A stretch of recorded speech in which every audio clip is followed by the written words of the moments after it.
Hi, everyone. I hope you have had a wonderful week, and thank you for coming back for lesson 2.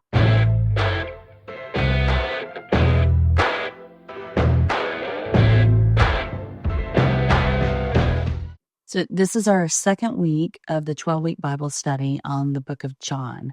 And I hope that you really enjoyed last week's.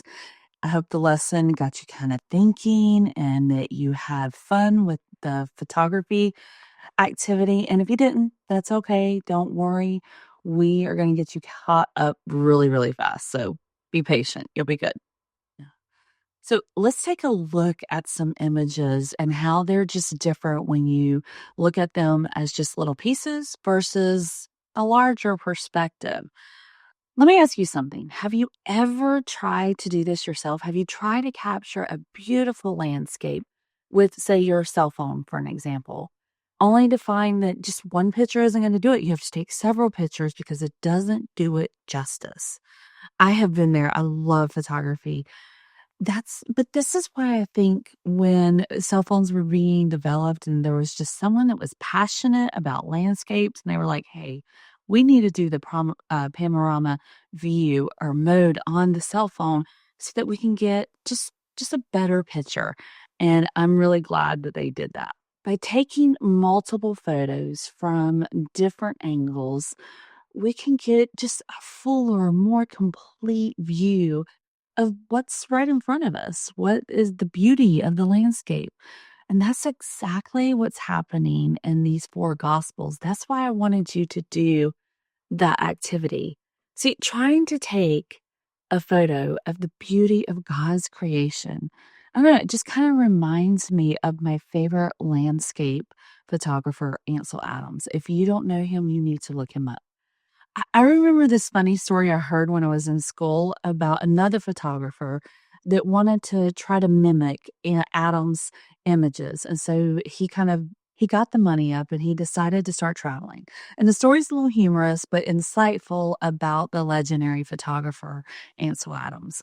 This passionate photographer wanted the images to perfectly mirror Adam's iconic landscapes. He meticulously studied the locations, the lighting, the time of the year, the conditions, the framing to kind of just replicate every little detail of Adam's work.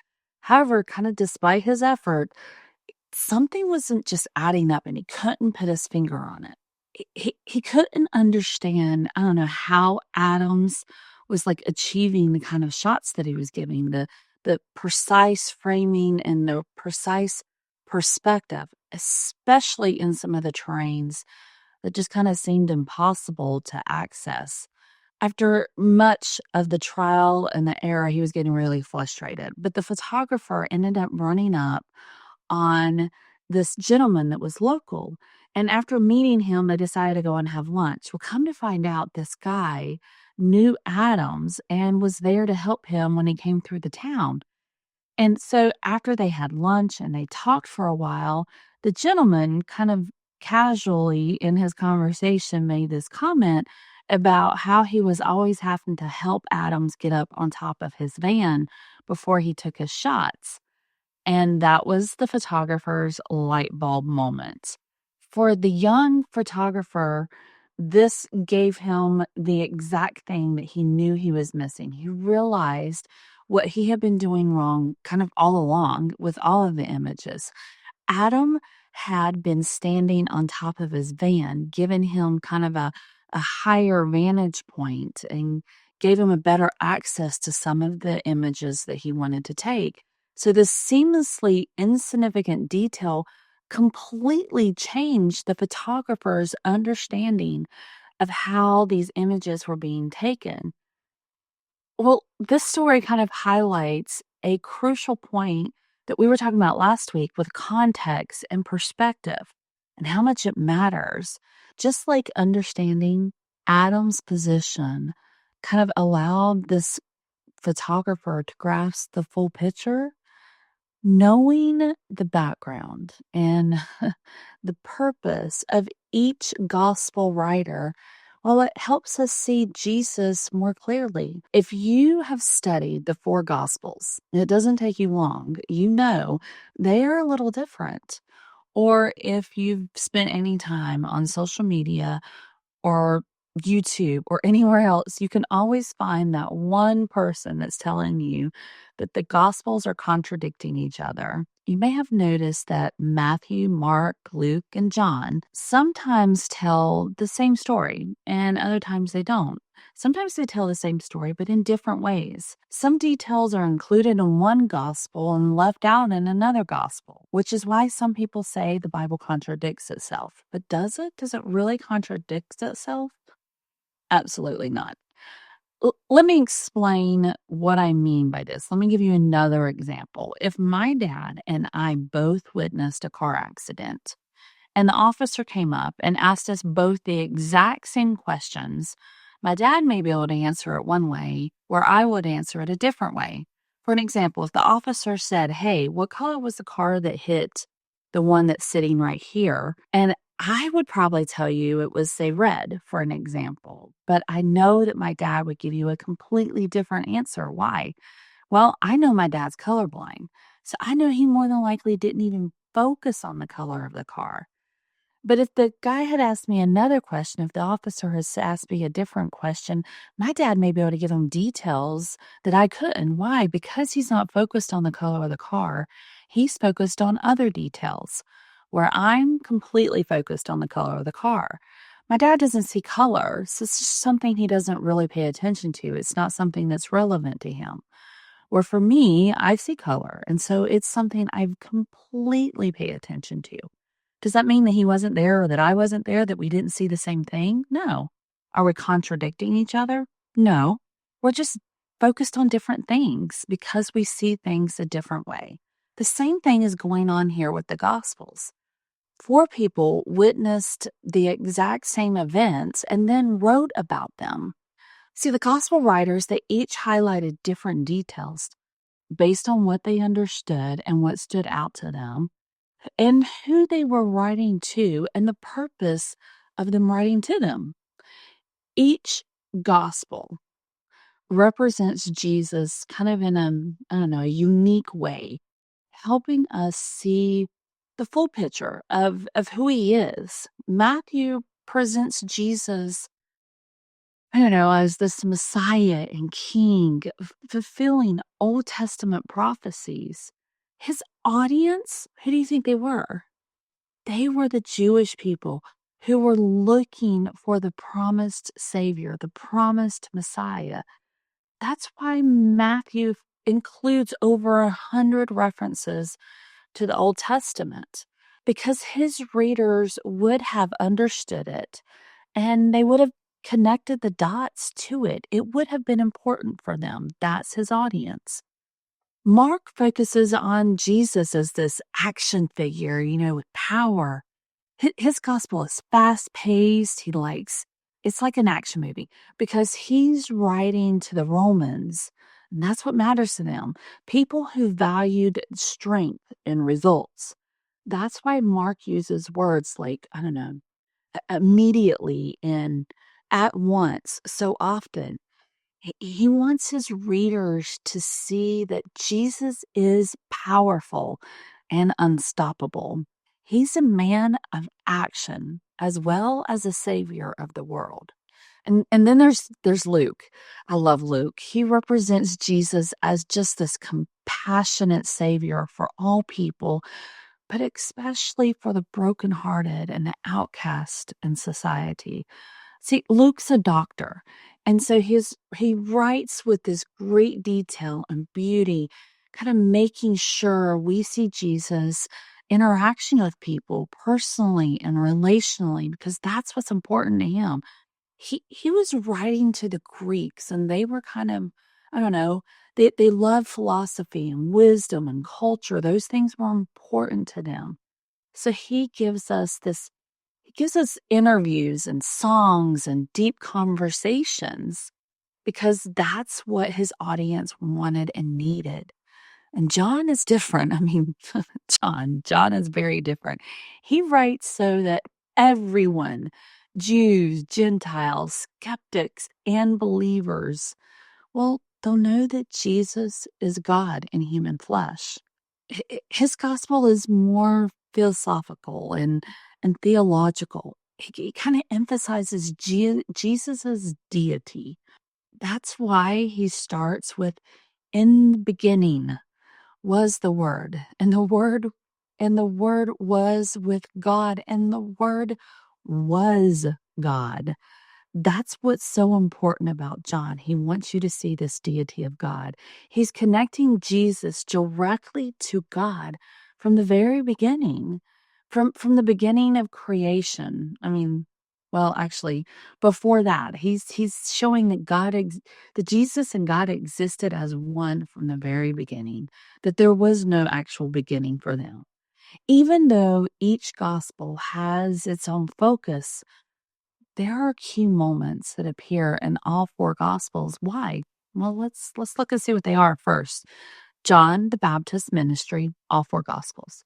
Jesus's baptism, the calling of the first disciples, the 12 of them. Jesus clearing the temple, the feeding of the 5,000 at least once.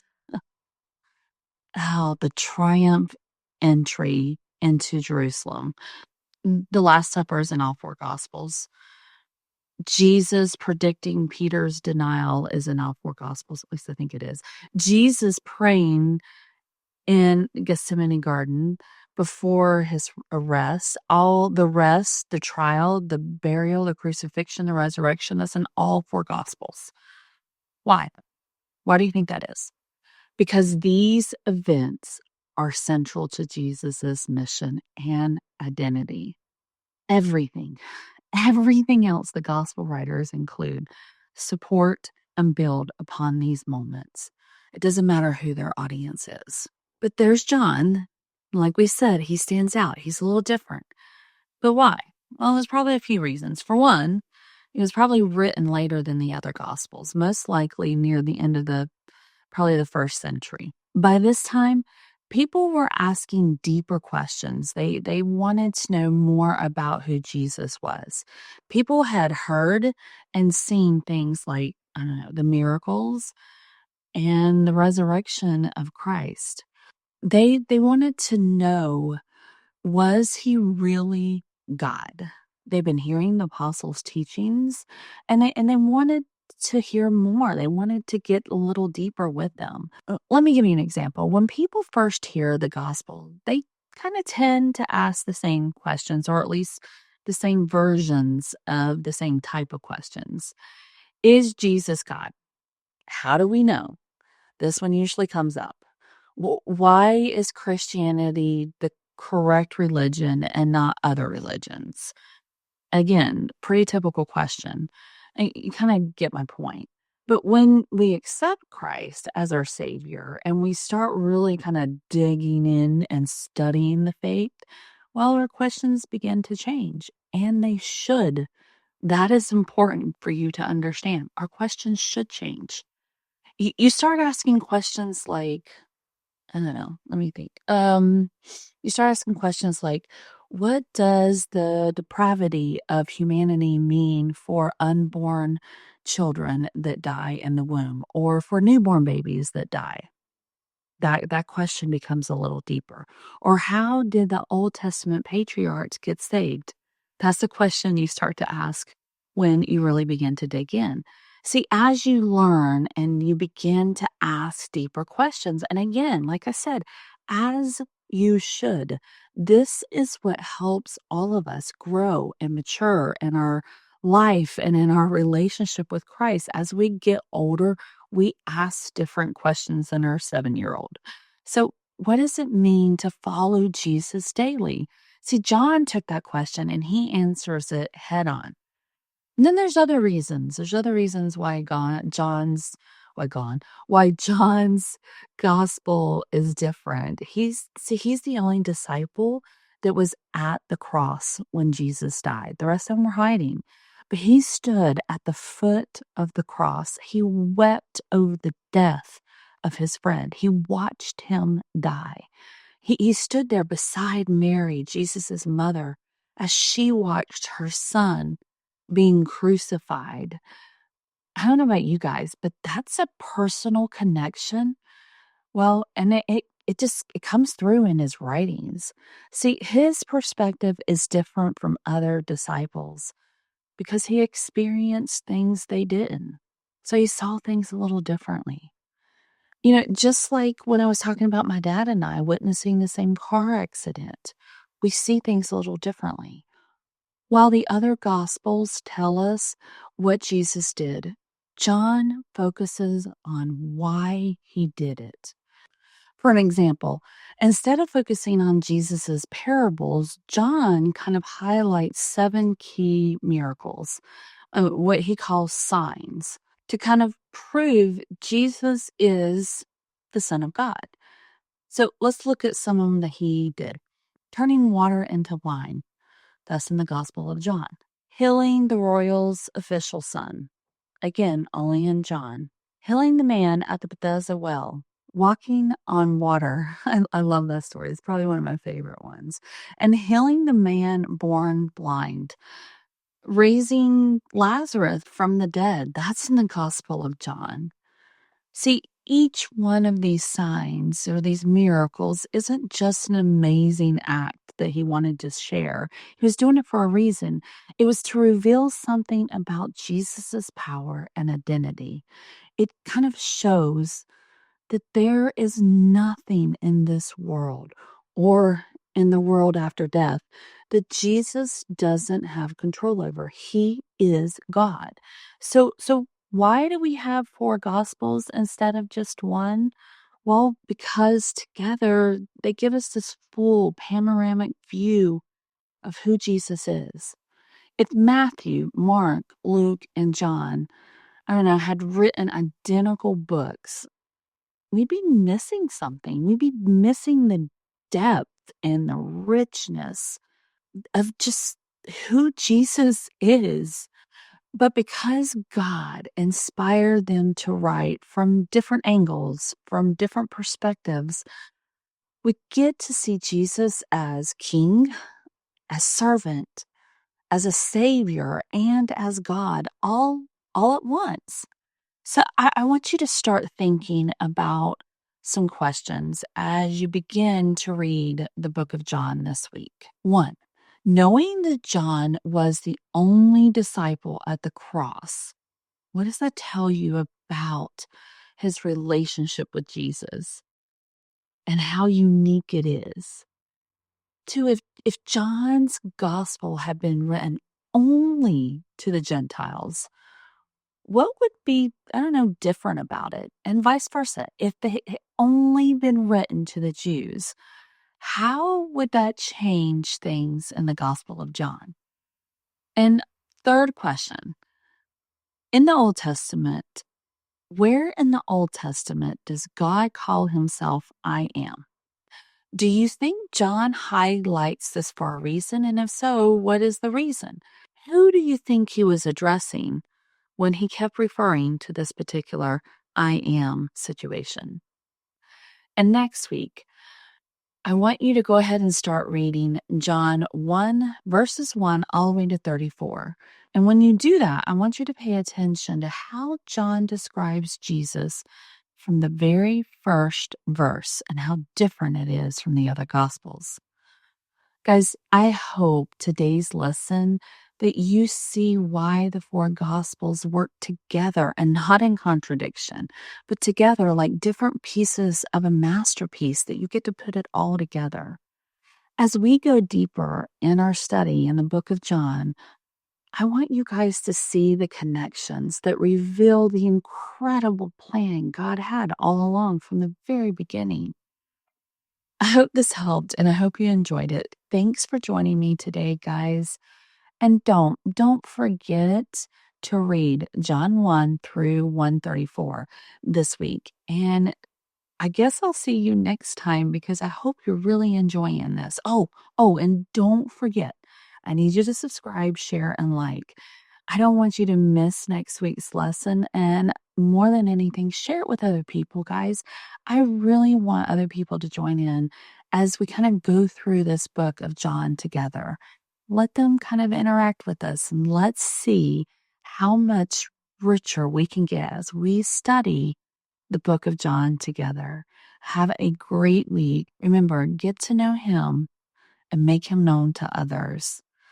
I look forward to seeing you. Bye, guys.